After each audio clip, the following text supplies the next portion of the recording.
một bên thì về gì nè rồi chỉ cái lưới xả bát thì phải lấy bát chỉ đó này thì nó mặc đẹp và chỉ cần tập bên nè rồi chỉ cái mà này cái tắm cái lấy bát chỉ đó chỉ ở đây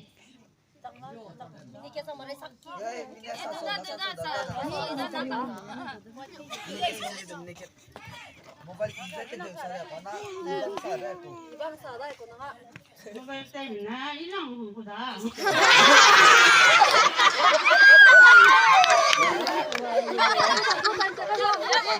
mama tanang male ay na tang ko da mobile tay na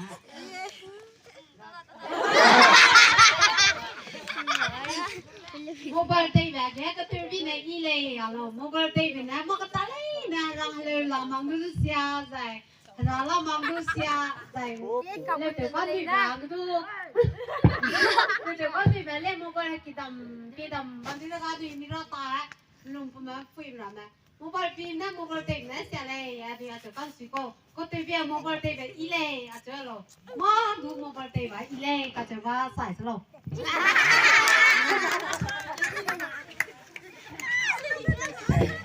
mobile tay này là cái đó mobile tay này chỉ nói chuyện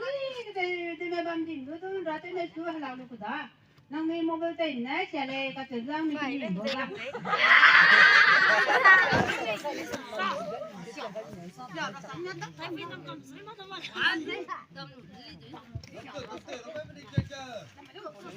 ini kita tamcong ka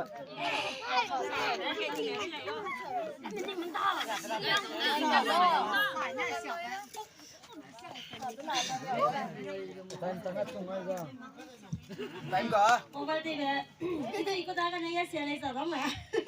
mobile tay về sẽ lấy cái gì ba lấy anh ấy Raki cái đó nó đang có mà Raki cái đó mobile tay chỉ lấy người có làm được không đó nên mình cái là cái đó cái chung bỏ thì được đó nè nó phải làm cái đó đang làm đó PUBG kan tập đó nó đang chơi là PUBG đó ta sĩ PUBG nó mà mobile legend này mà có lấy mà tôi nghĩ gọi là sĩ cái gì đó tem là cầm sẽ sang lấy cái gì đó đó nè cái tôi mình kia mình kia nam sĩ này cái tôi ý là cái discussion thì vì đó cả chứ cả tôi tại đây mobile tay mà sẽ sinh này đó ya ada cái tôi thế đó